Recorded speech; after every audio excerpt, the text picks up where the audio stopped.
item on the agenda is prayer. Will you please bow your head for a moment of silence and pray for the ones that have gone before us and the ones that are healed, or whoever you want.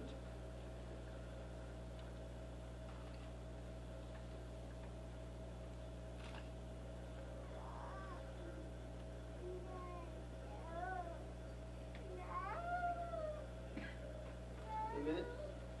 Go to item number 3, the Pledge of Allegiance. Everybody stand up, please.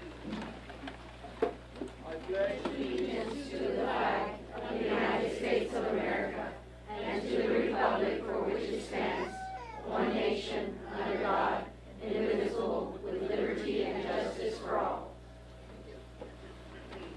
Next item on the agenda is the superintendent celebration, and before we go into that, I'd like to wish every single one of you a happy New Year. Trustees, I'll be addressing you from the podium. Okay, sir.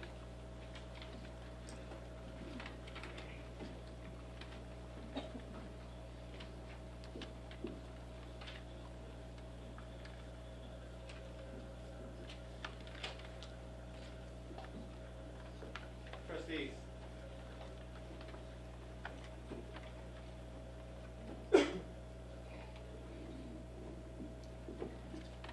Trustees, we want to thank you so much, and the reason I'm addressing you from here because I want to make sure I can see all of your eyes when I speak to you, but also it's because it's your evening.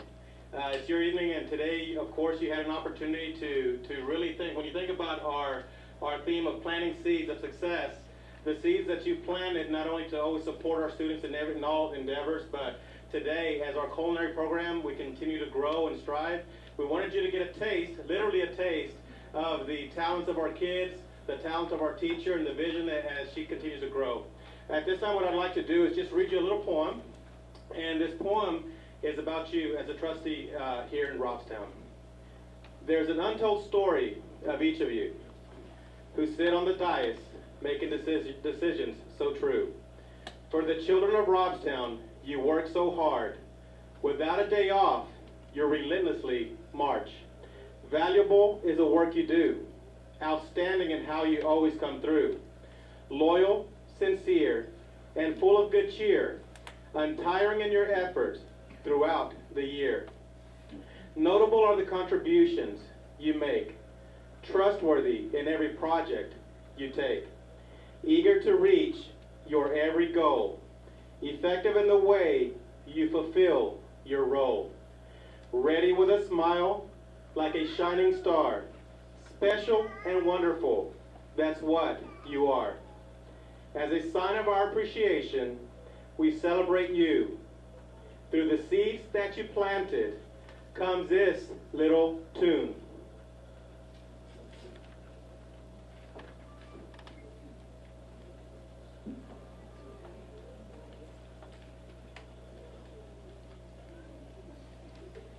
So trustees, enjoy your evening before we get down to business.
gracias a ustedes.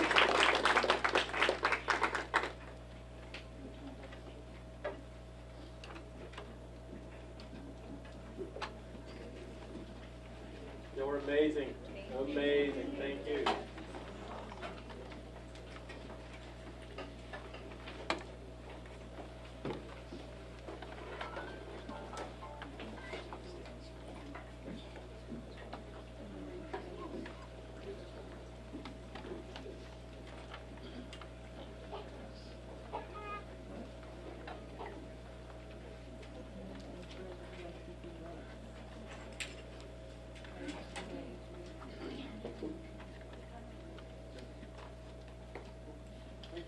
Thank you, sir. Thank you.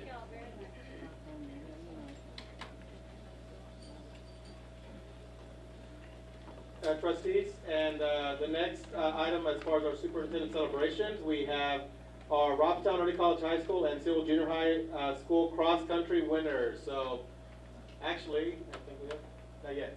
Okay, I take that back.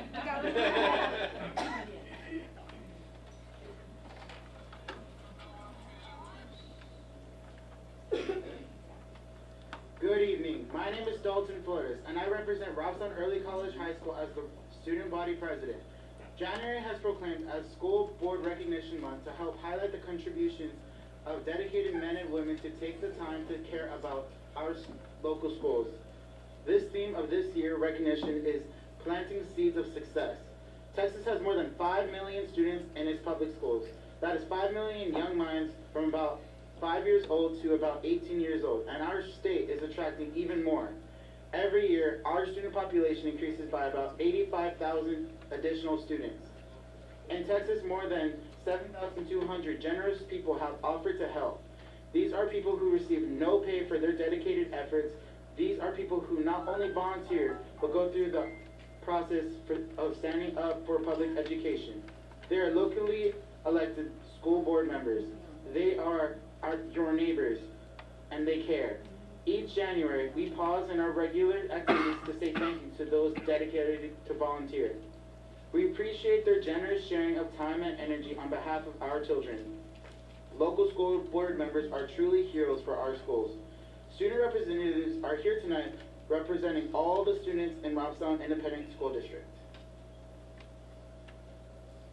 First, we would like to show our appreciation to Mr. Oscar Lopez, School Board President. Students from Robstown Early College High School, Ryan Ganthu and Marissa Moreno will present a token of appreciation.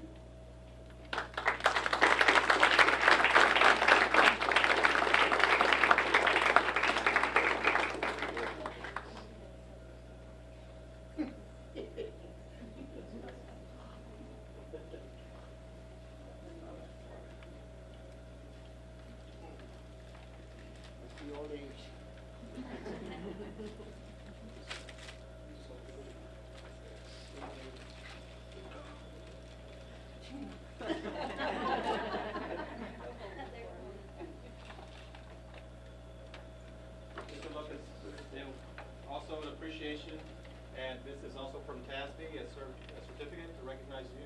I'd like to see you with our students as well. Take a picture.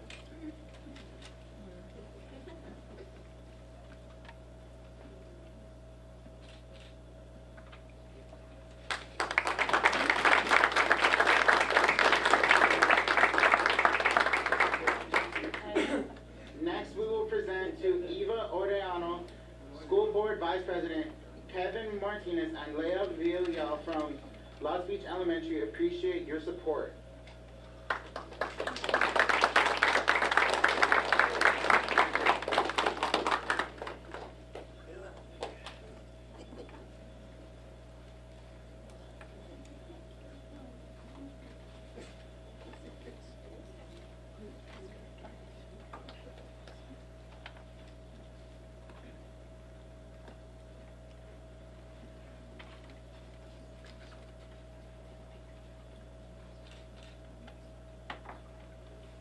Again, a dedication to your leadership with public education.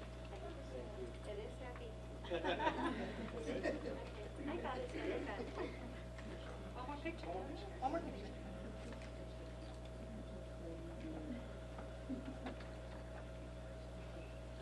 The student representatives would like to show their appreciation to Bertha Roldan, School Board Secretary. Albert Ocañas and Christian Duran from San Pedro Elementary will present you with a gift.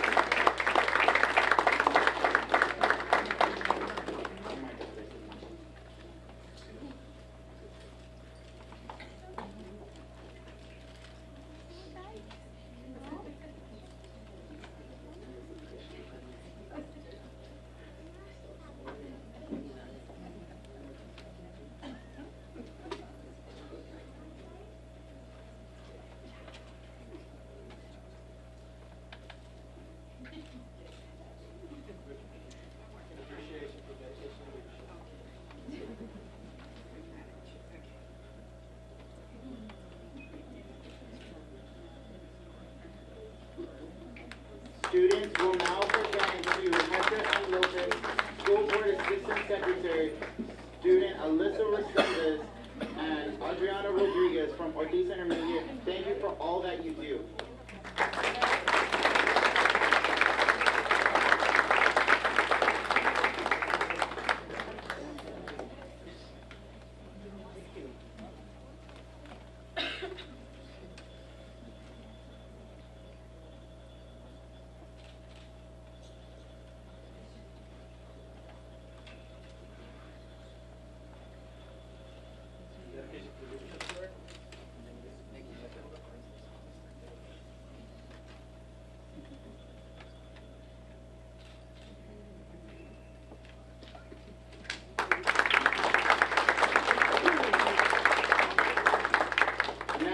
Like to express appreciation to Richard Gonzalez, School Board Member. Giselle Flores and Jeffrey Weeks from Salazar Crossroads Academy will present you with a gift.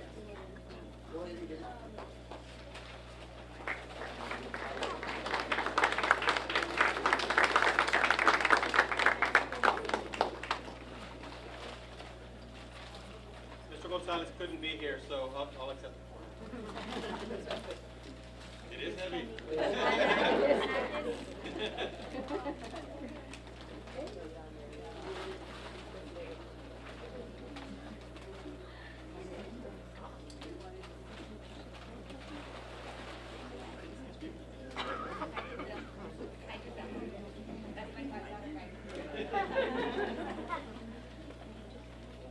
Our next board member we are recognizing tonight is Lori Flores Garza.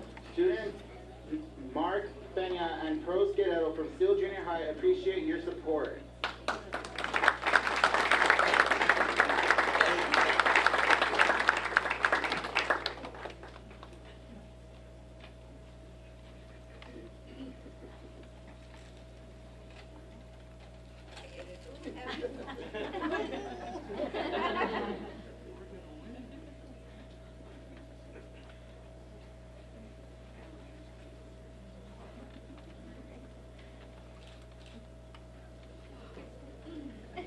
And I'll just go like this, and there you go.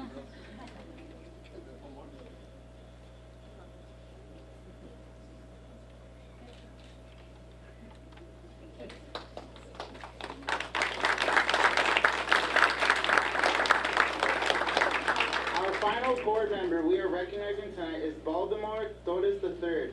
Students Joaquin Ibarra and Araceli Luna from Robert Driscoll Elementary will present you with your gift.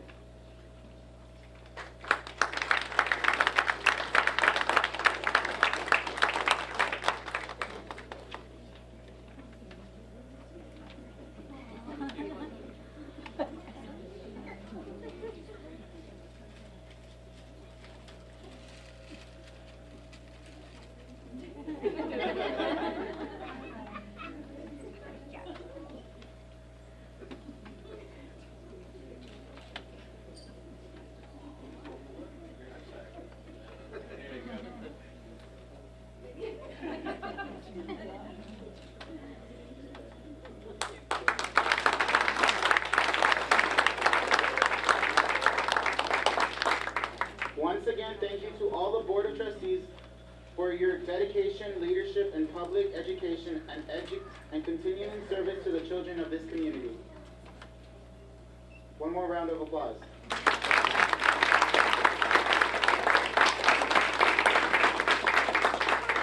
thank you for your leadership and your bravery to come up and speak and introduce everyone. So thank you, sir.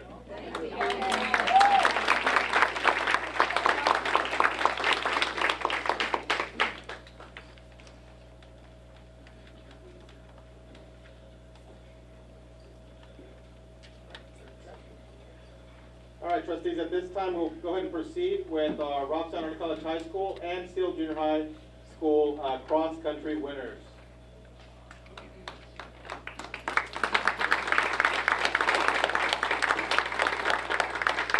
It's not just high school, the junior high, we couldn't fill this room with the high school.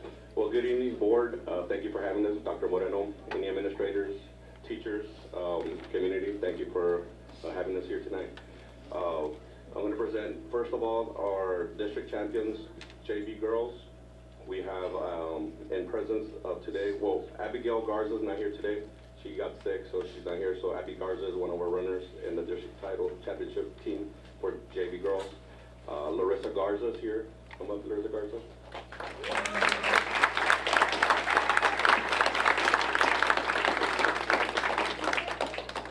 Marisol Guzman. Natalie Martinez. Sally Morales. Brianna Rodriguez. Kaylee Rodriguez. Is Alexi here, everybody else? She's, okay, she's not. Alexia Varela is one of our other runners out here tonight. Ariana Olguin. And these girls won district and their division JV team. Last year they won it back-to-back this year. Ariana is our district champion individual right here. Ariana.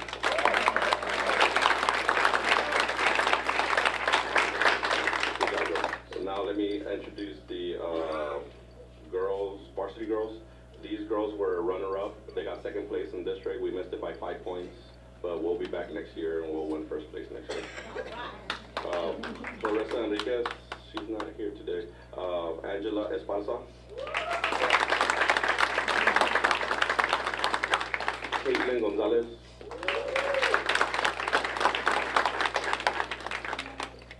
Kayla Mesa is not here today. Is she here today? Kayla Mesa. Jasmine Miller.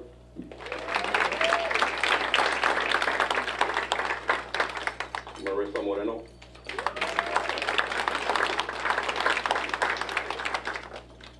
Elizabeth Silva.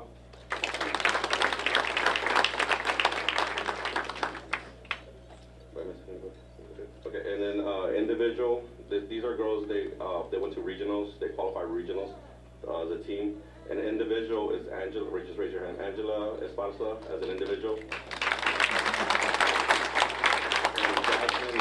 As an individual. Next we have the boys. Francisco is not here. Justin Fernandez.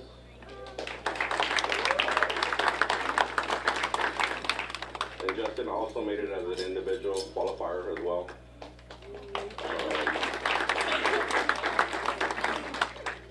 Caleb, and I dread saying this last name. Huikowski.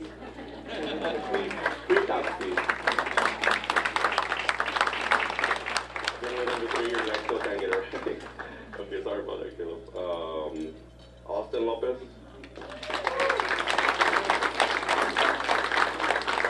Michael Lopez. His brother. Isaiah Mijares. Christopher Solis. Anybody out there, boys that are in present? No? Okay. And individual, like I said, Justin, and then Christopher Solis, freshman, raise up your hand. Also individual qualifier. Danica, I'm sorry, Mr. Girl. Danica Garza, I'm sorry, Ms. Danica. JV championship team. And then we have our manager, team manager that's been with us all summer, all season, Bianca Bosques.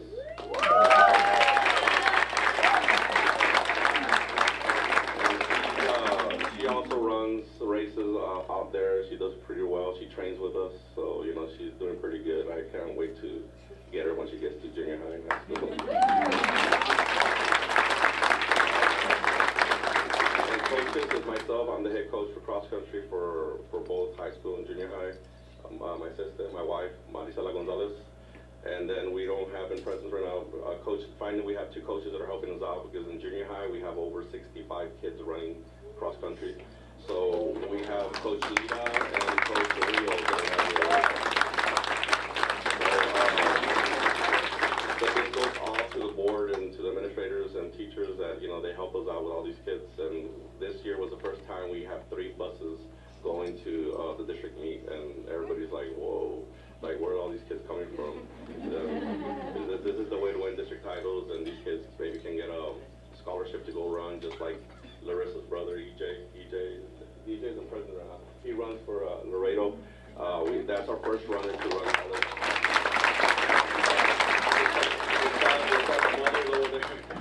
Mother, Lori. EJ is running. He's in his 2nd year already, going on his 3rd, and he's doing very well. You want to come up here? The reason I want to come over here because he started a tradition for us, you know, and he ran with all these kids, practiced with all these kids, and you know we're proud of him, and you know he's an example for all these other ones that you know things can happen. You know, you run, you can get scholarships, you know, for any sport, but a lot of people don't think that running doesn't give you scholarships, and he's living proof right here that it does.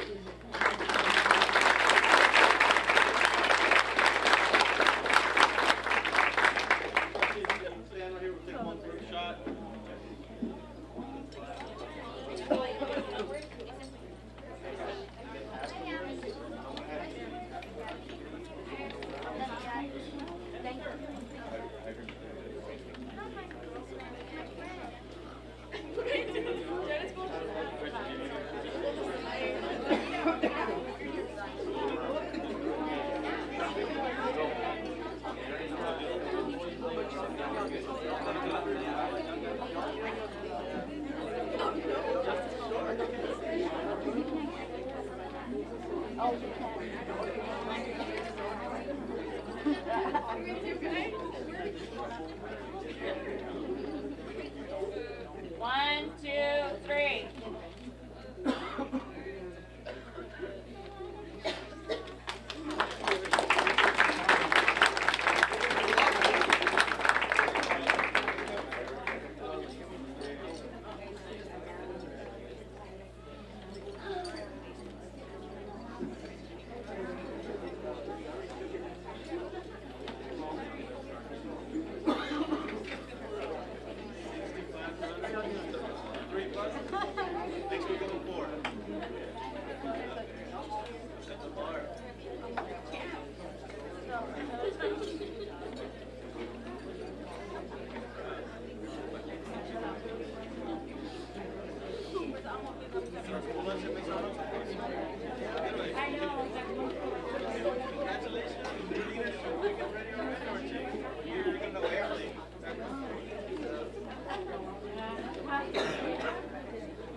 Oh, one other thing, guys, on the boys, I know we got 3rd place this year. We made it as a 3rd place team. Next year, boys and girls, I guarantee you, promise you, we're going to win district in both boys and girls next year.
Okay, at this time, I also would like to bring up the SEAL and Robson Early College High School All-Region Mariachi students.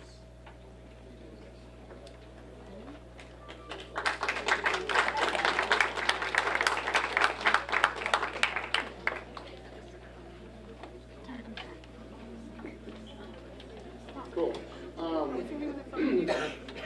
We had 5 students make the all-region mariachi, which is the most that we've ever had at Seal Junior High history. They weren't able to be here because they had livestock show and basketball games and things like that. But the second mariachi, all the trumpet players are from Seal Junior High, so that's going to be really awesome. We had Anissa Cedillo, we had Damaris Munoz, Rihanna Villegas, Haley Carrillo, and Richard Gonzalez, who got first chair overall in the entire region. So congrats to them.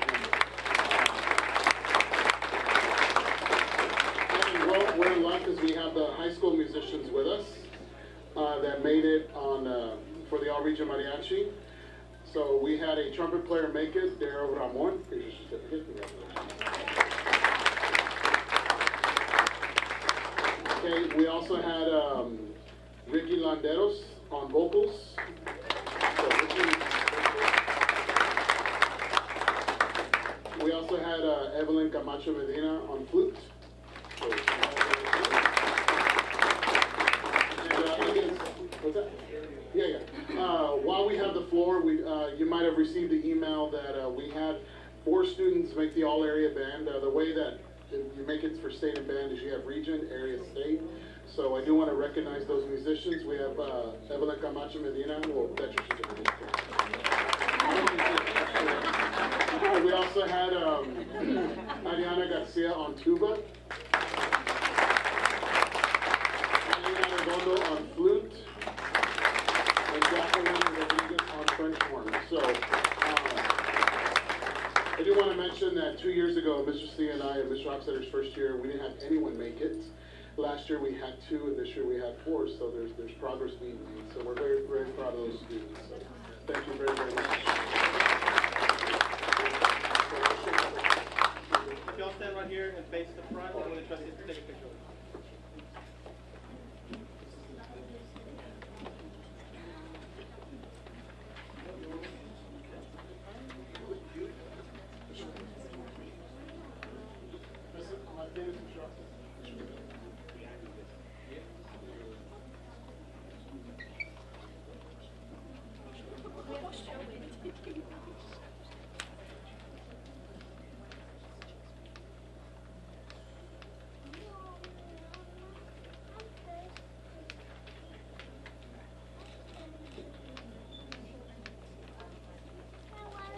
Go around that way.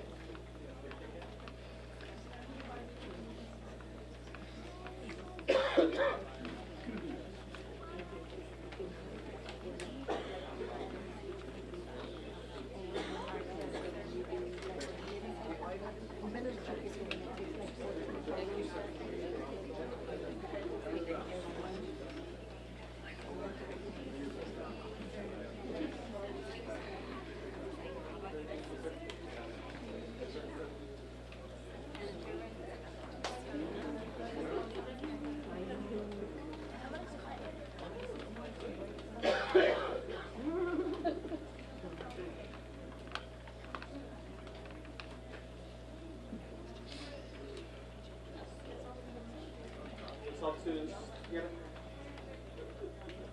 Okay, education. At this time, I'd like to have the education, actually Mr. Science come up to acknowledge our teachers for the Education Foundation grant recipients.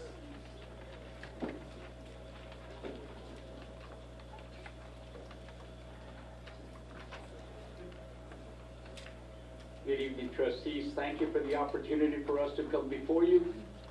But before I introduce those grant honorees that we're so excited about, being the first time ever the school district has ever done this before, I would like to introduce myself. My name is Ruben Saenz. I'm the Vice President of Development for the Robstown Education Foundation.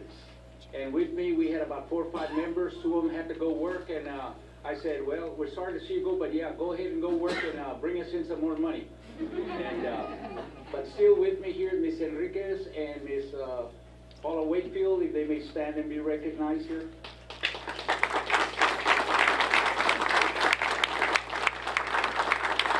But more importantly, we're in gratitude to the Board of Trustees because they gave us an opportunity a little over a year ago to give us an opportunity to create a foundation for which I, as many of our board members, and our individuals that have helped us raise money for this foundation, having gratitude, having gotten an education at Robstown High School, and we couldn't be more proud of our, now as we call it, the Robstown Early College High School, because a lot of us are a little bit older and over the hill, but we remember our first high school that we went to here in Robstown.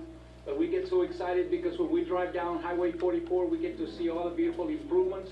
But not only that, but also the other campuses that we have to keep maintaining. And yes, we the taxpayers are very grateful and glad to say that we are very honored to be able to pay our taxes so that we can invest into the future of our community.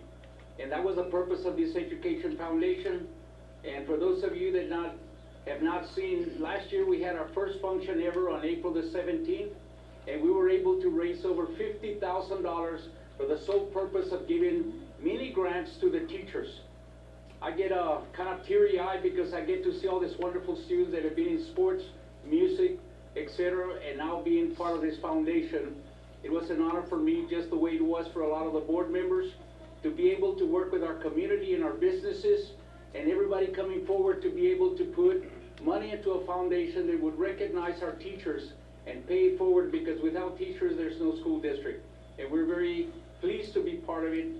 And I would like to now, as the logo that was created here by our own school system, a lot of effort went into creating that logo, and it's the first of its kind. But more importantly, we let me get some of this new technology here, which I haven't been working with lately. I'm going to move forward because in this particular slide, we have trustees there, we have board members, we have foundation board members, we have administrators, and maybe one or two coordinators and teachers. We had the opportunity to take pictures of all the checks that we donated out, and we donated almost over $25,000 to teachers in mini grants. This was not for scholarships for students. This is to take care of our teachers that take care of our students. And right now, what I'd like to do is call forward the groups of individuals that applied for this mini grants, and we were excited to award them. And we've already presented the checks back in December. But the first group we would like to recognize were the applicants that applied for this mini grants. The first ones I'd like to call forward, if they're in the audience, Marilyn Keller and Rosemary Hernandez from Lost Beach Elementary. If they're here, will they come forward? They're probably at home grading papers and preparing for the next day. The next individuals that applied for grants were Adriana Lonoff and Amy Resendez. If they're available,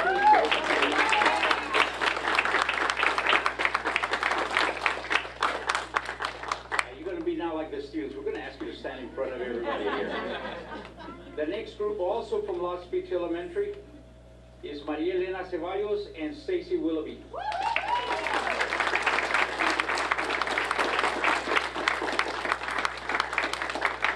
Miss Adriana and Amy work at Lost Beach at the library, if I'm correct, and they applied for a grant for the 21st Century Learning with Technology, and they got a grant of $3,000, if I'm correct. Elena and Stacy are also from Lost Beach Elementary, and they're doing a project on carpet and laptops. And their grant was for $3,199.71. They're good math teachers, let me tell you. They work it down to the point. I get very excited when I read the next group, simply because there's a lot of collaboration when you have numerous teachers that get together to work on projects. And they are Rita Cisneros, Christy Guerrero, Cini Villarreal, Mary Garcia, and Norma Cornejo. And they're from Lost Beach in the kindergarten and first grade.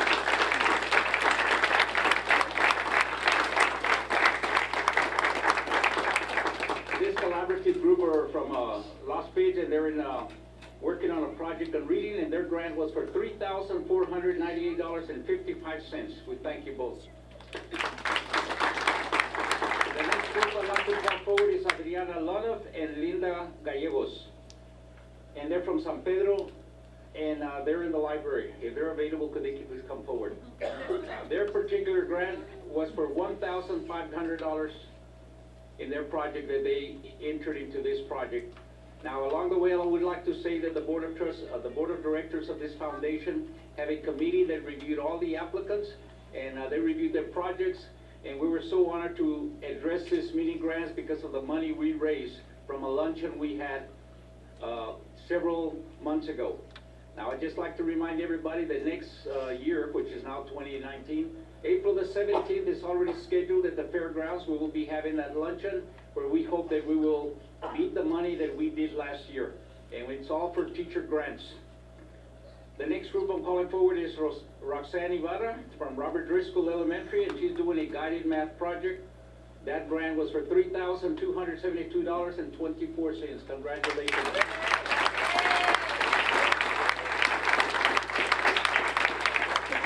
The next recipients was Deborah Serrano from Robert Driscoll Elementary, also a librarian. And their project was on Chromebooks and laptops. And that particular grant that Deborah received was for $1,814.42. The next candidate that I'm calling forward that was a recipient is Priscilla Ann Gallegos, also from Robert Driscoll Elementary. And I like that title. It says, "Watch me whip, now watch me focus." And her award was for $1,074.45. Another exciting group from the Early College High School in Robstown here in the Careers and Technology Department was a team of Robert Silguero, Kelly O'Leary, Renita Polo, and Mariana.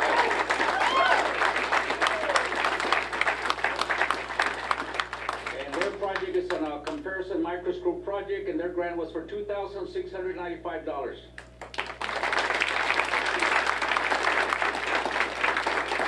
And last but not least is the collaborative group of Charles Cabrera Jr., Miguel Cabrera, David Hochstetter. Thank you, sir. You're getting a good education in Robstown. The other member of this collaborative team was Norma Jean Martinez and Rene Rosales from Seal Junior High.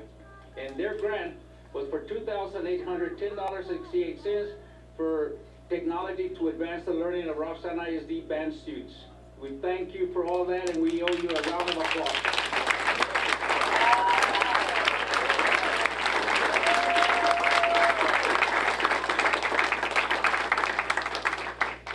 I believe that the band members before me said they were going to take the point of privilege of having the microphone, and when you give it to somebody, boy, do they grab it. I want to do that. Let me tell you, I'm so excited because I'm a product of Robstown High School many years ago, and I cannot forget the excitement I found when I addressed the graduating class way back in the 60s. That's how old I am. But nonetheless, it's exciting to see members of our Board of Trustees that had faith in the old guys and the old gals that went before you. And we decided to form this foundation so that we could raise money from our community and our members and the corporations that exist in Nueces County, Western Nueces County, and specifically here in Robstown. And it was an honor for us to see the success that we had last year in raising over $50,000 strictly for these grants. And I believe that we're also giving away a few scholarships to teachers. And I cannot have enough words to thank the trustees that gave us that exciting opportunity and challenge to raise this money. But we hope and pray that as we pay it forward, the next year monies will be even greater so that we can continue the success of giving our teachers some money. And hopefully we can improve on that. Again, thank you to the trustees for the time you gave us, and we applaud each and every one of you. And pay it forward.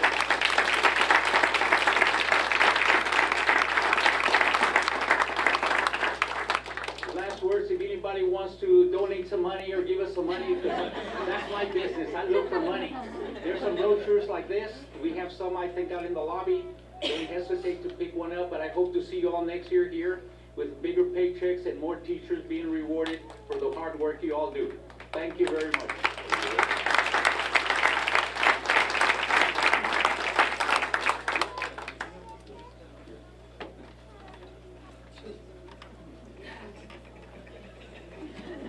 Somebody get down.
All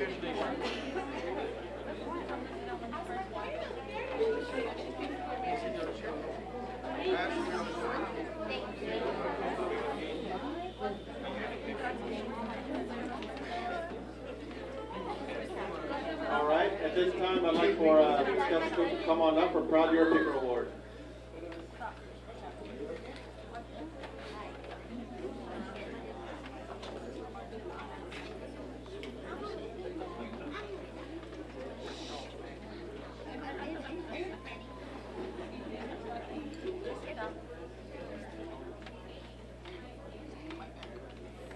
Good evening. Man, I have a tough act to follow tonight. We have a lot of students who are doing amazing things, so it's always so wonderful to see them and be so proud of everything that our students do. And I love what Mr. Sines says. We also have some teachers who are doing amazing things. And my part of the evening is to tell you how we have all of our employees doing amazing things. I come before you to celebrate the Proud Year Picker Award, which is employees doing exactly that. We are so proud of them that they're a picker and they're part of our family here in Robstown. So what I always like to do is share their nomination with you and read all the amazing things that people say about them. This person is such a huge asset to Robstown ISD and Robstown Early College High School. Her teaching is simply amazing. One can walk into her class and she always has a captive audience. The students are engaged and producing proud pictures, paintings, or items that are just simply creative. The students are attentive and learning at all times. She is also the art/set scenery one-act play assistant for competition. The students are so very lucky to have such a caring teacher who always has their best interests at heart. The drama team is the beneficiary of the designs that she meticulously creates for the one-act play every year. This is her 15th year as the assistant drama coach. We very much appreciate her attention and dedication to our school. It is with great pleasure that Ms. Esther Lopez be nominated for the Proud Year Picker Award.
Congratulations, Ms. Lopez.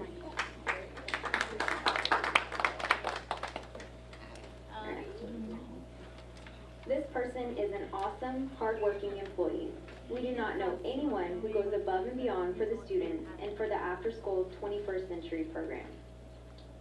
She herself volunteered to be in charge of the drumline this year, even though she had never taught music. Look at how awesome our drumline is. She taught herself how to play the drums during her own time just to be there for our students. She didn't have to do that, but she did. The Runners Club at Ortiz is also a huge success because of her. She even wants to start a fitness class for parents and employees. She really is amazing at what she does and is very deserving of this award. We are very thankful to have her working for our program, and we can always count on her. Congratulations, Ms. Deborah Garza.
Garza, we're gonna do a group photo with Ms.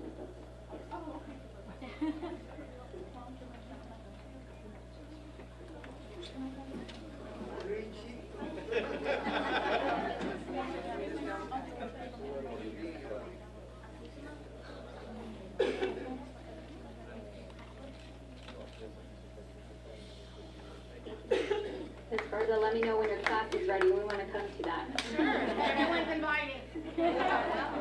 Thank you.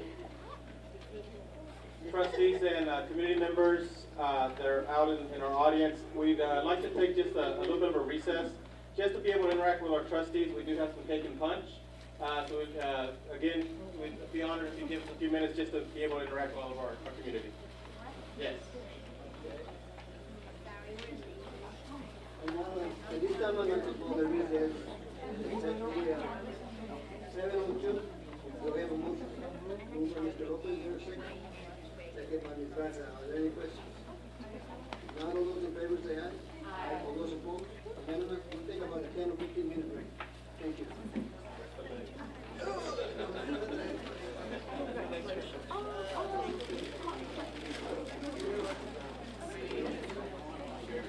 Just want to make sure that you see what's going on for the rest of the spring semester, as well as what's in your packet. And there's another calendar that looks like this. It's just additional information for you. Again, schedules that are out there. All of this is, most of this is actually on our web, but we want to make sure you have something in your hands as well. On the 2018 state appeal notification, so what we want to do here, we hadn't officially announced to the board or in a board meeting, but the two appeals that we appealed as far as the Met standard requirement, we did, out of the two appeals, we had Lodge Beach Elementary that the state did grant the appeal. So congratulations to Lodge Beach. So they are no longer an improvement required campus. And then we had San Pedro, which the appeal was not granted. They did put forth the effort, and we feel that we have a better plan in place and know what it's really going to take, especially some of the items that we learned from Lodge Beach in the appeal process. We'll know that we have some things now that we have to continue to work with. So again, I wanted to publicly make sure that we announce that at a board meeting for Lodge Beach. Congratulations. At this point, I'd have to have Dr. Ceballos come up, please. And Dr. Ceballos is going to help us lead a presentation from our FFA teacher, Ms. Agnew, as well as our social services, Ms. Hall. Yeah.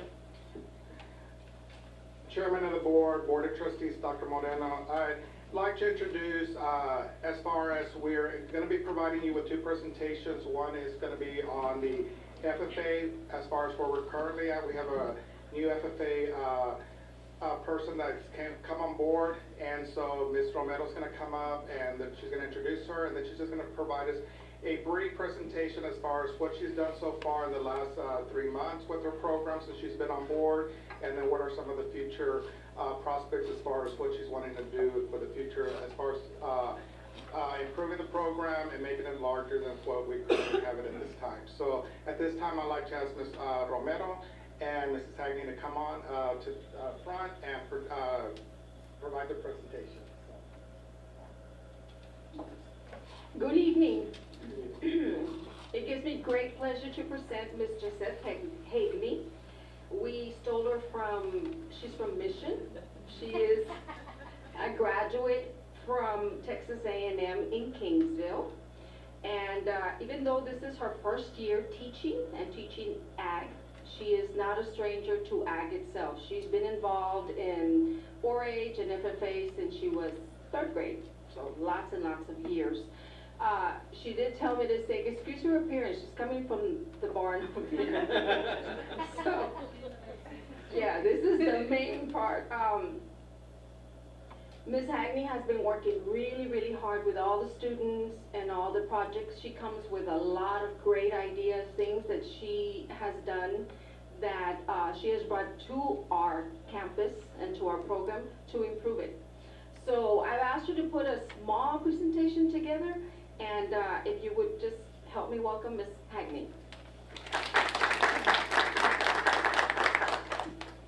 Good evening, guys. Thank you for having me.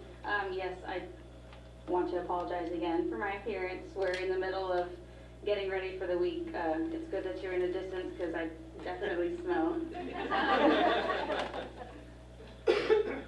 Alrighty, guys. So, as I said, I am the ag teacher as well as the FFA advisor for Robstown High School. The FFA organization strives to give these kids leadership opportunities throughout the state as well as throughout the United States. The FFA is a national organization. So leadership, we do a lot of personal growth. We have a lot of activities that we do, and getting these kids involved is our #1 priority. So we have 2 types of leadership events. So the first one that happens in the fall are the leadership events. It's a lot of speaking contests as well as communication. There's also forgot the word. A meeting room event where they get to run their own meeting and get judged on it as well.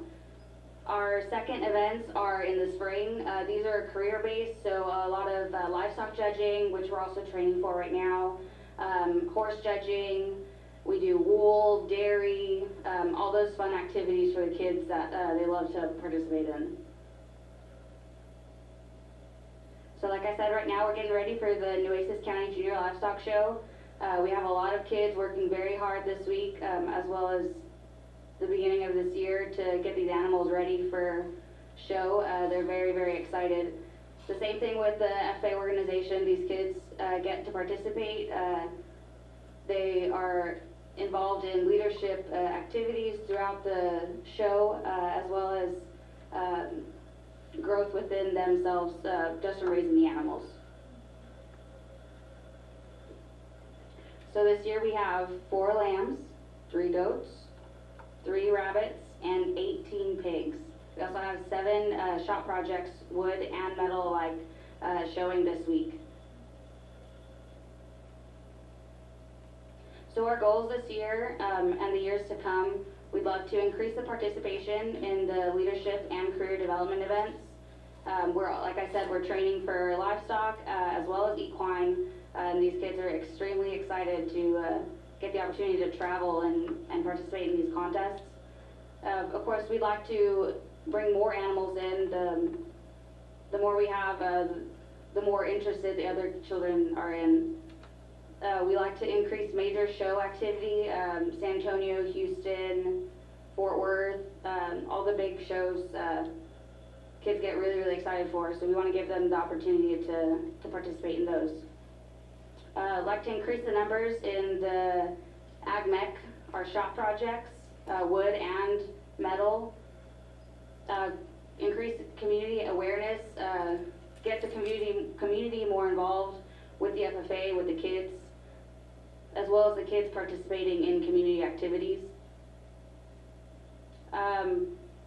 Like I said, more activities, hands-on activities for the kids in class as well as out of class. And then a leadership team class period. Basically all of our kids that participate in the leadership and career development activities and the contests. So we have more time for these kids to really practice and excel in the contests. This is a little picture from the beginning of December. We took our kids to Kingsville. They had a leadership conference, freshmen, sophomores, juniors, and seniors. These are just 5 of our 7 officers this year. They had a lot of fun. They were talking about it the whole way back. In September, I want to say, took 4 kids to College Station. They learned a lot about how exactly to judge equine, different categories in the judging contest. They all keep telling me how much they loved the front visual instead of just videos to be practicing off of. So we definitely want to get them out there more to look at the animals right in front of them. Just like to thank y'all. I really appreciate the opportunity y'all have given me. It is my first year and it has been extremely exciting. These kids are wonderful. I could not be at a better school. My administration is wonderful. I've really had a great couple of months. Just to end it off, this was from the parade this past Saturday. It was a windy day, but the kids had a lot of fun. Just like to invite y'all this week. We have a little schedule for you. We are going to have some kids showing on Wednesday and Thursday. And then on this Saturday, we have the sale. All of our shop projects, the kids get to bid on the shop projects on a silent auction.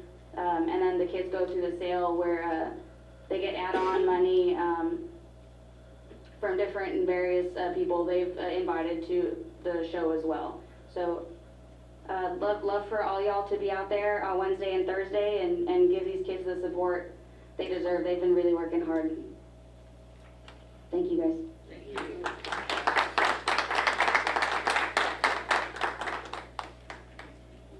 I just want to add that Ms. Hagney knows how to weld. She actually gets on there and she's taught the students how to do that, and I just think that's fantastic because I've never seen an art teacher do that. So, thank you, Ms. Hagney. Thank you, Ms. Hagney. Thank you.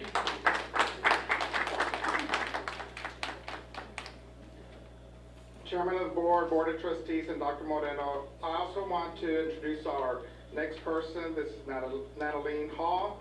She's our social worker. I want to thank the board for allowing us the opportunity to bring a social worker on to Robstown ISD. Many schools around the area, we're one of the few that has a social worker, and so we're proud because it's one of the things that in the past that we've talked to you about that we're in need of. And right now we have somebody here that's going to kind of go over some of the things that she's been doing since she's been on board. She's just in the short time that she's been here, she's really been doing a tremendous job, so I applaud her. And so once again, I want to thank you as a board for providing us as Robstown ISD the opportunity to have a social worker on staff, and I want to introduce Ms. Natalie Hall. Good evening, Dr. Moreno, Mr. Lopez, Board of Trustees. It's a pleasure to be here.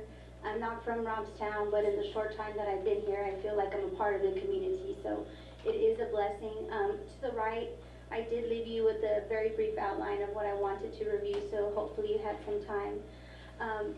So since I started in November, I've been doing my due diligence in discussing and having conversations with the people who are serving our students and getting ideas from them directly about what they feel our community and what our district needs. For me, my role, and you can see this on the second sheet, it gives you a very brief and very quick view of what a social worker's role is in a school setting. And as Dr. Ceballos said, it really is a blessing to this community and to these students to have a social worker in this role. For not only Robstown, but for our area, we are above the mark from other districts. When people ask me, you work at a school, it's because it's not common for the Coastal Bend. So we are way above other districts in this, and we hopefully, and I hope with your help and everybody who has been just very embracing of my role, can help me create a very strong foundation where looking back a year from now or 5 years from now, we can say, wow, look at all we've accomplished. And my goal for the students and the families is to make sure that we are being proactive, and I'm working very closely with principals and all district staff in identifying kids who are at risk, who maybe just need that extra nudge throughout the day, and linking them to resources. I can say in the short 2 months that I've been here, if I had to look at everybody and just look at all the conversations I've had, the major link and component that stands out is mental health. It's just there. And I appreciate our district having Rachel's Challenge, because that is allowing us as a whole to basically say, we know that's there, but we're working on it, which is a huge undertaking. It really, really is. So in the short time, I've tried to streamline a referral process so we have something that is fluid, that is working well. It is a work in progress, so looking back next year, we will look at it and see what can we do differently, so we make sure that the point of contact is being made. I'm following up within a certain amount of time on the referral source, and then I'm also providing a plan of action. So we are holding ourselves accountable. I've also worked and collaborated with Texas A&M Kingsville, so we will have a social work student. She can start as early as tomorrow, but she'll probably be here Wednesday. So I appreciate everybody for your support and getting that done pretty quickly, because having 4 hands is better than 2. And she's from Robstown, so I'm sure somebody knows her. But it's a beautiful thing to have somebody from our community who knows the culture and everybody, and has a very good foot in the door as far as great relationships with individuals. I've also tried to do due diligence in maybe increasing my community contacts so we can serve our students as a whole. So I am now a member of the CRCG, which is essentially a resource coordination group that meets once a week to discuss special cases. And all of these individuals are from different entities, MHMR, Health and Human Services. So our goal is just to make sure that we are giving our students the opportunity to be served the best way possible. I've also reached out to our local NASW, which is the National Association of Social Workers branch, and they have agreed to do a hygiene drive for us. That is something that I want to be able to provide to all students district-wide. So if a campus identifies a student that needs just hygiene products, they're going to help us establish that. So on Monday, the 21st, which is MLK Day, we will be at the march, and they will be bringing us supplies. So it's all about Robstown. They've also taken a special initiative regarding school social work in general. So we do have them as a resource. And just moving forward, I'd like to continue to just assess what our district thinks that we need. I would love to have a cotton closet where we have clothing and some perishable items on site for all students district-wide. Those are just a few soft things. Also working on some soft skill building with students, interviewing, job preparation, just really giving them the hands-on opportunity to know what it's like in the real world, to practice those things, not just talk about them, but actually go out and do that. So that's another idea I have. And I've also tried to reach out, or I have reached out and worked with Child Protective Services in initiating how we can be better in regards to the students that are in care. Because there's a lot of movement, there's a lot of transition, and they have a lot more needs. And unfortunately, right now, I just want to make sure that we're serving them and supporting them the best way that we can. So those are just a few. I do have a meeting coming up next Friday with Padre Behavioral Hospital. Again, going back to the mental health component, how I can build relationships with the community resources, and making sure that I know what and all is available. So when I have a student who has needs, I know exactly where to send them.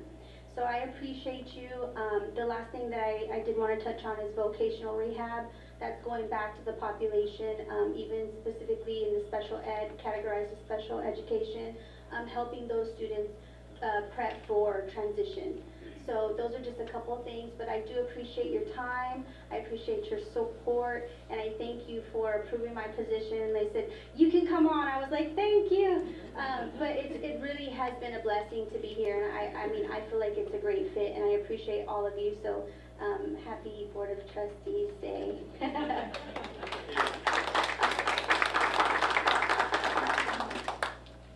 Next on the information is we have the Instructional Materials Advisory Committee members.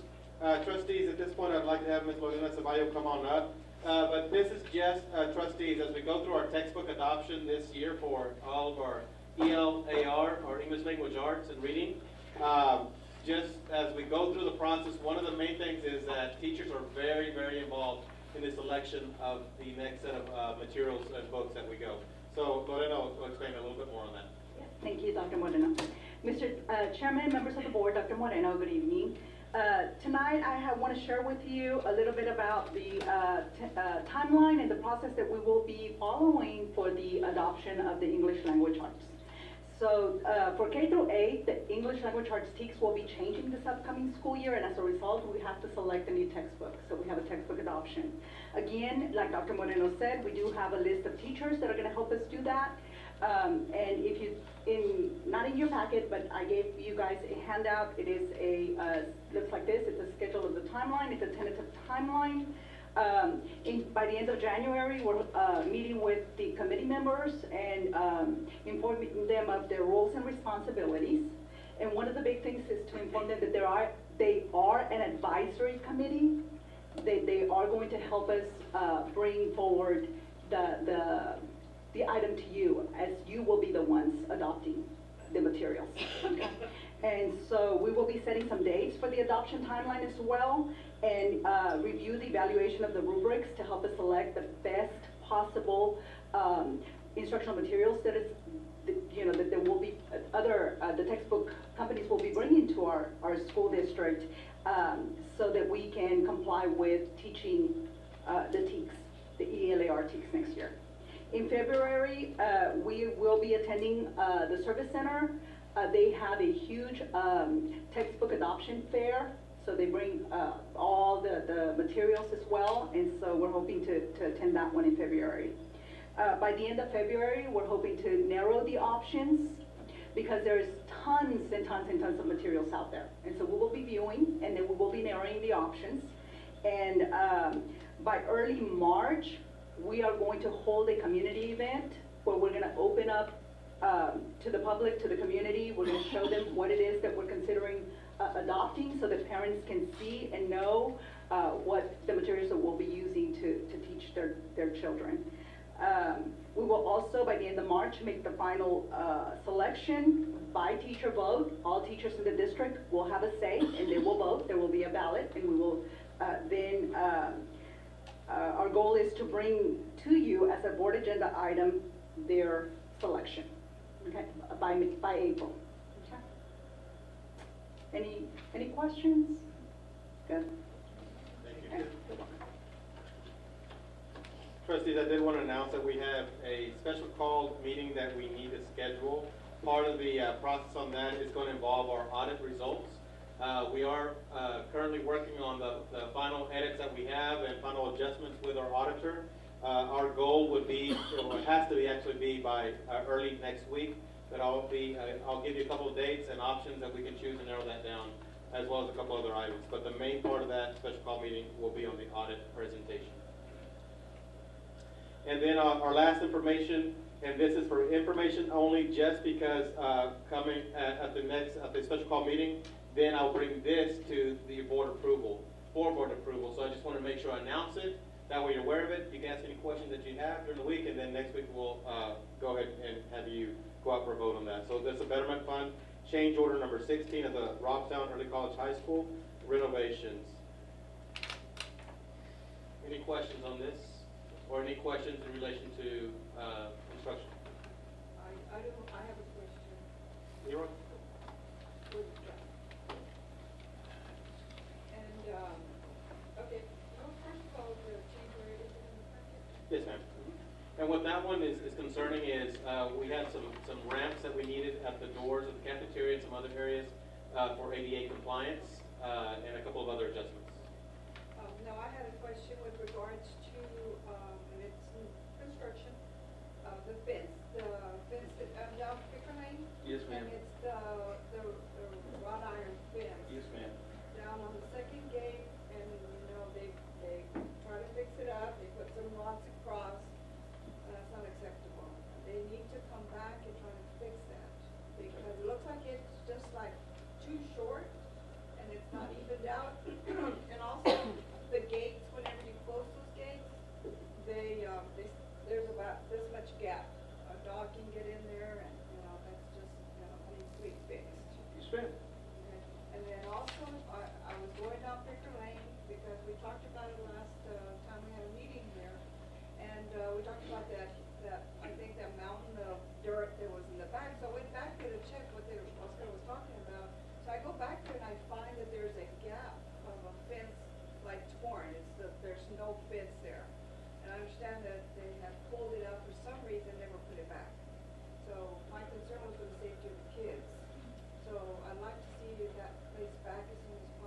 ma'am. The fence will be out there tomorrow, ma'am. Put up tomorrow. I appreciate it. You don't have a replacement fence? We probably have fence in the garage. We probably have some left over. We tore a lot of fences along throughout the district, and we have some. It's an attachment. It's 14 feet. We measured it today, and we'll attach it. We'll attach it. Great. But what timeline can you give me on the wrought iron fence? How can we fix that? We will probably take care of that tomorrow as well. We'll probably do it in-house, because I'll call the company, and, I mean, I ask them if they can come down, but if not, we got a welder inside, so we'll probably take care of it in-house tomorrow. Yes, And ma'am. what about the gates? How are we gonna adjust that? We gotta lower them. We gotta cut them and lower them. Yes, ma'am.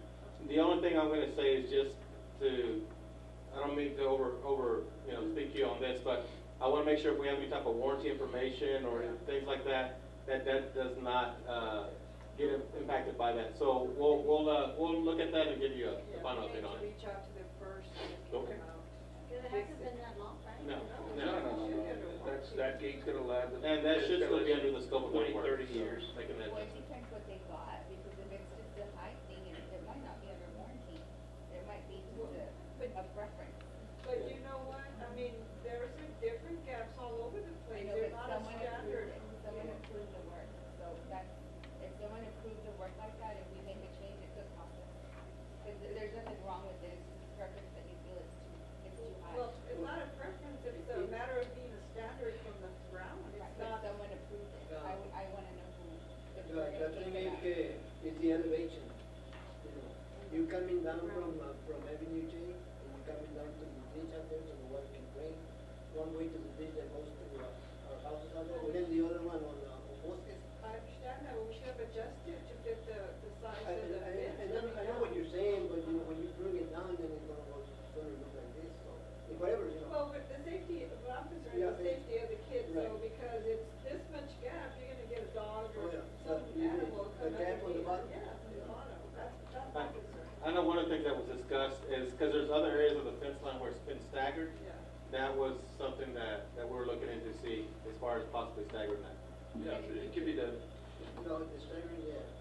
So you've Yes. identified the areas? Yes, ma'am, it was identified, yes. Yeah, we did some at the entrance at the high school as well, because there was an elevation, the level of the dirt, and we wanted to complement and make it look as professional as possible, and it did. In this area, we went straight, and there was dirt missing. We're right next to it, there's the gas meters, and I realized that we can't put more dirt in there because it belongs to the city. So we'll lower it down, no problem, we'll lower it down. And if we do any adjustment on our part, it could alter the warranty. Well, I'm gonna call a company tomorrow, and, they can come down tomorrow, so. we can Just the take care of option. that. Yes. The warranty is important. If it does cost any money, are we gonna approve that, or you're gonna? I'll bring it, I'll let Dr. Moreno know. We wouldn't spend a lot on it. We're good, we'll get the information. Well, I mean, I'll take the trustee. if, I know we spend a lot on it, but we need to make sure it's done right. To me, But it's not that's done what I'm right. saying, Bertha, someone approved, it's been approved, it was done, right? The fence is done as far as the company is concerned? Well, I mean, we can always make adjustments, this past weekend, we made an adjustment at the cloud there at the high school, so, we gotta be satisfied with the product, they supply us or whatever they produce, and, we just gotta take care of it. I think they're still trying to, there's another section in the parking lot, right before you get to the baseball field. Yes, I ma'am. think they're adding some more fence in Yes, there, right? yes. I see that, so they're not quite done. No, we're doing that in-house. Oh, you're doing that? We're doing that in-house, yes, ma'am. Okay, I didn't know that, okay, so I thought they were still doing it. No, So our guys- according to them, they're done. Yes, we're doing that in-house, but I can call them back out, there's no Yeah. problem, there's no problem with that. Yeah, they see if they can, try to adjust that, and then how much it's gonna cost, if it's gonna cost us. It might not even be any, they might just say, we'll take care of it, so I'll let Dr. Moreno know. Okay, great. All right. Thank you. Thank Sure. you. Thank you, Leroy. Good, item number 7, the consent agenda items, select an item and all three of them. Trustees, what we're asking is to take action on approval of the minutes, approval of list of bills, as well as the approval of budget amendments. And Ms. Conway is here to answer any questions we may have. The recommendation of staff that we approve item A, B, and C, which is approval of minutes, approval of list of bills, and approval of budget amendments. Are there any questions? Do I have a motion? Moved by Ms. Morona, is there a second? Second by Ms. Roman. Any questions? I have a question. Can you explain the budget amendment? Is it this one, number 7? It's a big one. Yeah. That's why I'm here. This is basically a shift. Ms. Kay and I have been working on maximizing federal revenue. So whatever she pays out of IDFE, which is her federal funds, some of those things we could charge to the SHARS, which is School, Health, and Related Services. But if you've already paid it out of a federal program, you can't ask for more federal money. So basically what we're doing is shifting all the things out of her federal program that are SHARS relatable, health relatable, so that we can bill for Medicare. And we get about 56 cents on the dollar. So we're moving out occupational therapy, speech therapy, any of those services that we do for our students, moving it to pay for local funds to pay so that we can bill Medicare. So we're So gonna get about it's half more of that revenue. Yes, ma'am. We're gonna get half of this back? Yes, ma'am. And it's never been done like this? We've always done SHARS, but there, like I said, there are some things in that federal program that are gonna benefit us. So don't pay it out of federal, pay it out of local so that we can bill for it. There wasn't a lot, but I think OT was one, occupational therapy, and we had some speech therapists paid out of federal programs. We're just moving them to local so that we can bill. And this is 1 year's worth? Yes, This amount is 1 year? yes. We're also gonna move money from local over back to the federal program that we can't bill for. So we're just shifting. But we're shifting and making more money. Yeah, I saw that and I yeah.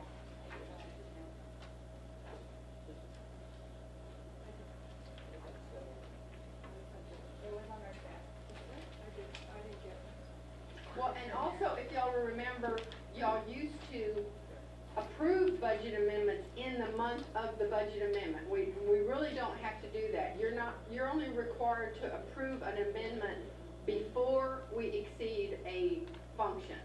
So instead of trying to do it in the month of, now this is an amendment for December.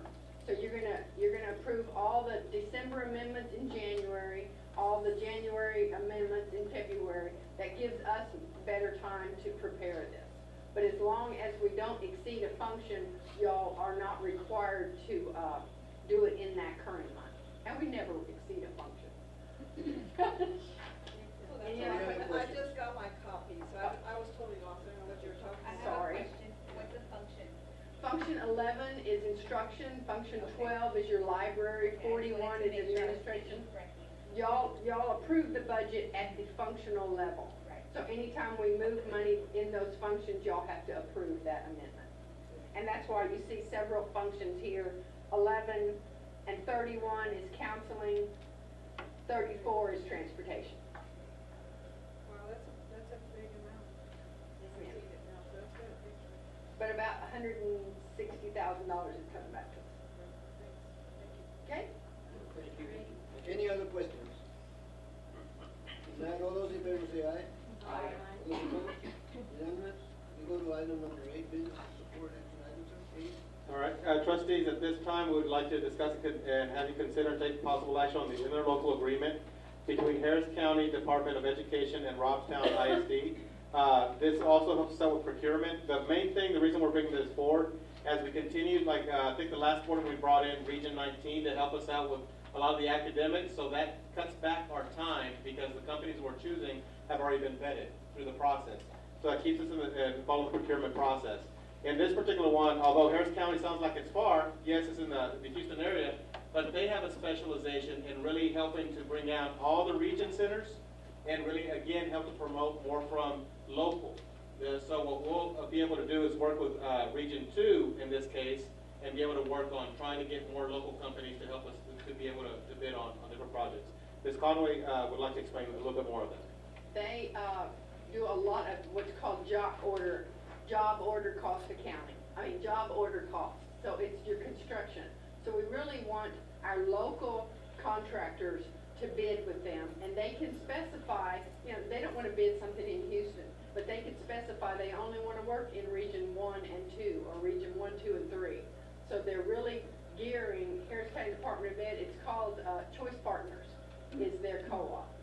But they really gear based on every region. So again, we want to encourage all of our local contractors to join the co-op. Then we can go in and say, we need this fence built, and we can go to them and get 3 or 4 of our local contractors, get them to quote it, and then we're done. We don't have to advertise and do all that, because like he said, they've already been vetted through the co-op. How do you inform them as they're coming in with different projects or projects? A lot call us and ask us Okay. of you know, how they can get involved. Of these local contractors, when do they get to the chance to sign in with the district or Region 1 or Region 2 out there? When do they have a chance? Yeah. Whenever it's bid, they put it all in local papers. I understand. Now, when can they get out there? You know, like we accept contractors that are with the region. Right? They usually do it in March and October. They do 2 a year. It's it's every 2 years or? Every year. Every year they can sign in? Yes, sir. That's what I'm understanding, they wouldn't be able to do it till 2022 or something like that. I hadn't heard that. Okay, will you check on it for me? Sure. please? 2022 Yes, or 2020, I'm sorry. in Harris County Department of No, Ed? here in Region 2. Oh, that's possible, because they just told me that they're gonna do fresh fruit in October of 2019. Well, that That's doesn't what do us any good right I now. heard it from over there, so this is what if you can find out for me, I sure will. appreciate it. Okay. Thank you.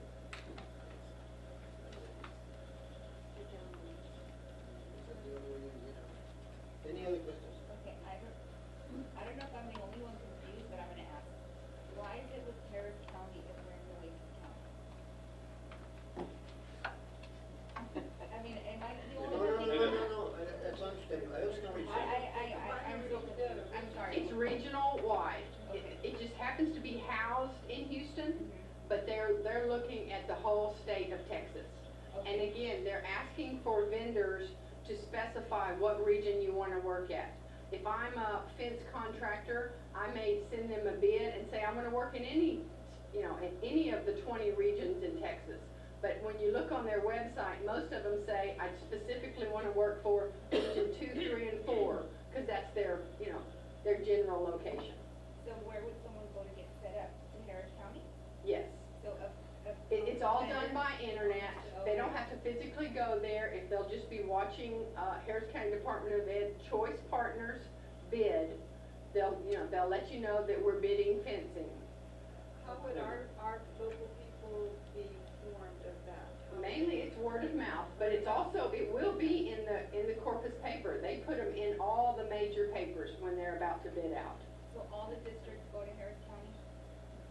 All contractors, yes, all contractors. No, I'm talking about us, like the districts. Do the districts go to Harris County and to get vendors to quote? Yes, ma'am. I would go on their website and say, I don't know why fencing, because y'all were talking about fencing, but if we're about to put a fence all the way around the high school, I'd go to Harris County Department of Ed. There's one in Region 1. We use all these co-ops, and then find the local contractors on their bid list and then quote it. So we just tell them, okay, this is what I need, because they've already been vetted, they've already gone through all that, then all I need to do is get a quote from the 3 that we're wanting to do business with. What happens if there's no one that's on that list and we need someone that's going to do fencing at that point? Then we have to go through the full-blown process of bidding it. Advertising in the paper, letting it sit for 2 weeks in the paper, and then 2 weeks after that, we can open bid. This will cut all that process down. They've been vetted so they can get a bid, not bid, but I guess, how do they get the job? That would be coming from us. Is there a fee for this?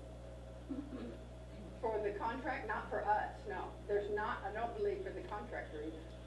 No. It's just a third party. It depends on the co-op. There's one co-op that they have to pay $60. We have to pay $60 per purchase order. all of them are different, but it still saves a lot of money for the district. So what if we do go into this agreement, do we have the option to do both, to do this and still do the paper? Absolutely. For one service? Yes.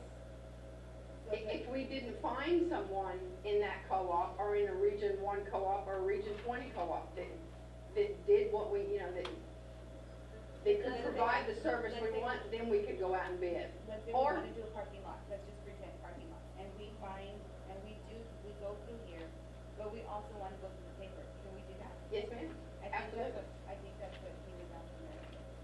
Well, then what would be the purpose of this, if we want to do both? Well, if you want to do both, that's, the reason we're doing this is to try to save on money. The advertising costs and all that, plus the time and effort that it takes. And there's no fee, right? There's no fee? Correct. The small fee per kilo. Correct. And part of it, again, and where we need to continue just improving our process is, again, a lot of the local companies that we've used or surrounding areas, it's just us educating, communicating, go through this route, because the more that we can do that, the more we're going to be able to continue to support our local businesses as well. It was just the Harris thing that got me confused, I'm sorry, maybe I was thinking of one. Well, and we want to encourage all of our taxpayers to broaden out too. I mean, this is going to help them in other regions, not just in Robstown, but in Corpus and Houston, if they want to work in Houston. Thank you. Thank you. Any other questions? All those in favor say aye. Aye. Those opposed? Unanimous? Trustees, on the next one is discussing and consider approval of memorandum of understanding and planning guide with the National Hispanic Institute. The reason I'm bringing this forward now. Oh, sorry.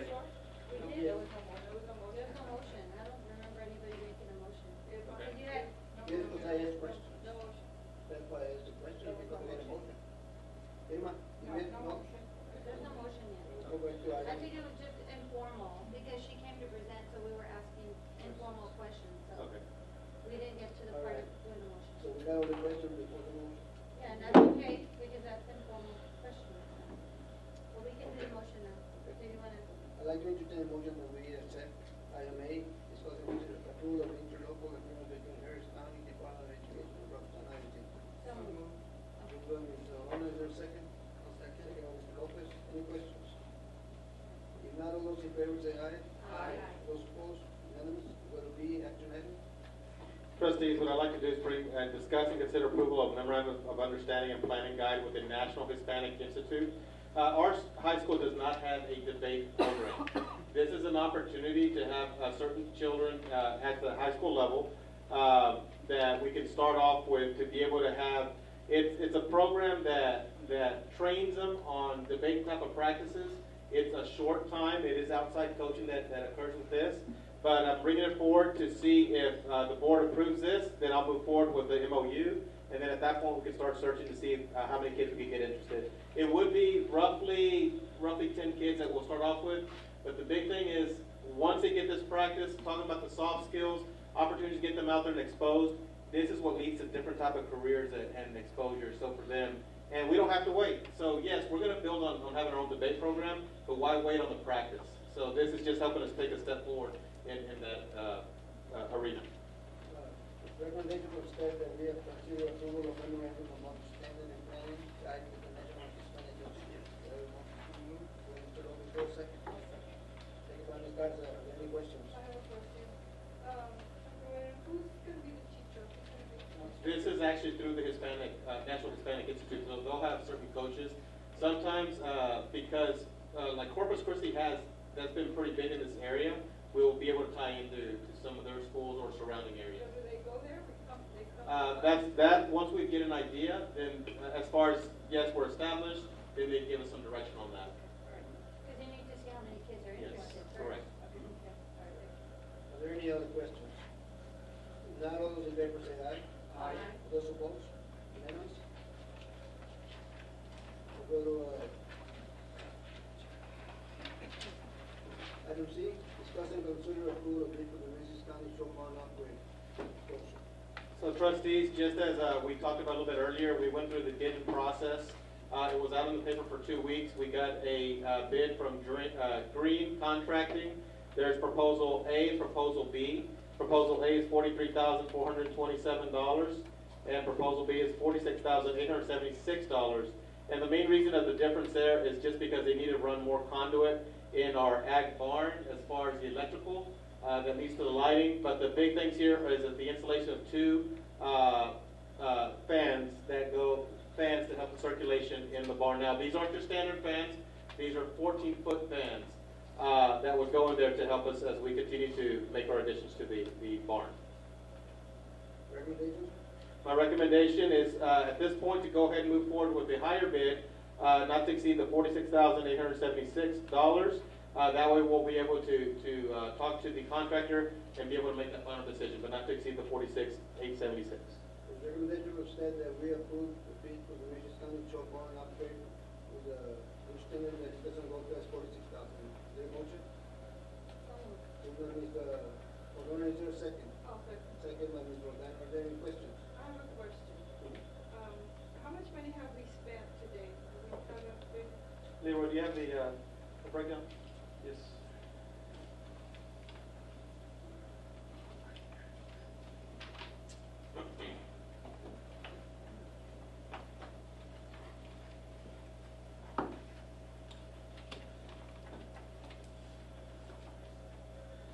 Those are the projects that needed to be done at the Short Barn. This is the agreement that Robson ISD gets approved with Nueces County. See the top half, the top 10 on the project needs to be done. On the bottom, that's the labor cost and the material cost that's already been incorporated and been done on those projects.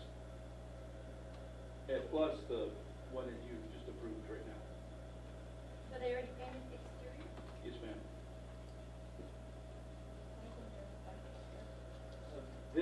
That's one thing, we know that, at least since I've been on board, I know that there was $125,000 that was set aside. What we're not sure is exactly what line item it came from, and I know Ms. Conway's been trying to be able to identify that. This place, it would come from 2 places, one general fund or any type of construction funding that we have.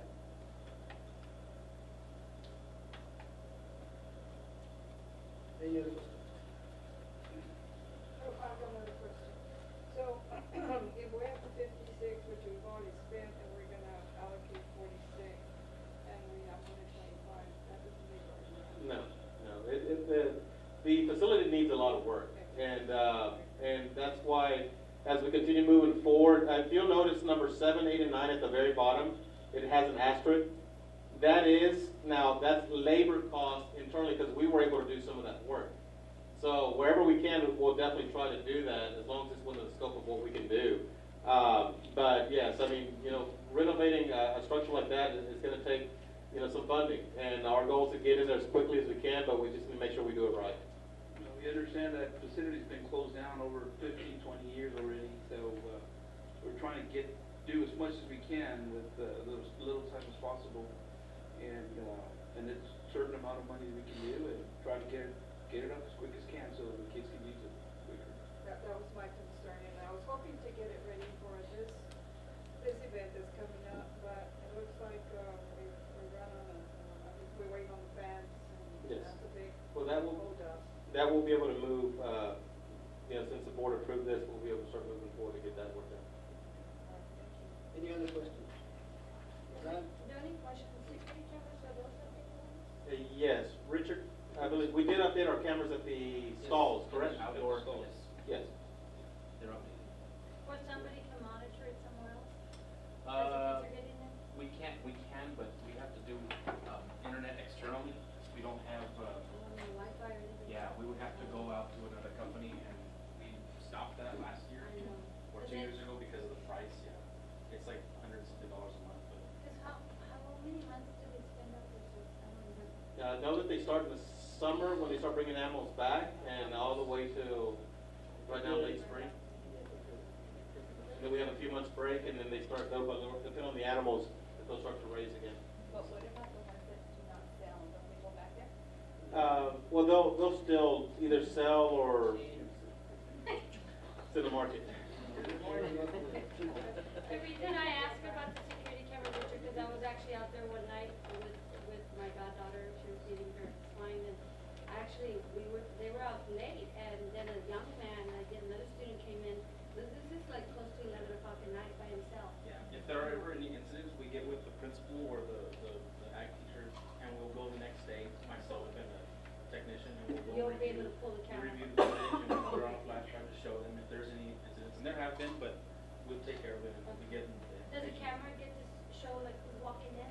Oh yeah, there's 16 cameras in the building, Okay. so we I didn't know that. capture every entrance, exit, and inside. I mean, there's 4 cameras inside, so we can see. A parking area. And the parking areas, yeah. You can't see them remotely, but you can go and see it there. Correct. Yeah, Yeah, we, and like I that's said, what happened. like I said, we used to, but it's the cost is. Okay, yeah, Any other questions? okay. None, all those in favor say aye. Aye. Those opposed? Unanimous? We'll go to item number 9, personnel, sir. Okay. This time I'd like to entertain a motion to go to the second on the 4551, 174. Do I have a motion? Moved by Mr. Lopez, do I have a second? Second by Ms. Garza. Any questions? If not, all those in favor say aye. Aye. Those opposed? Unanimous? It is now 8:10 p.m.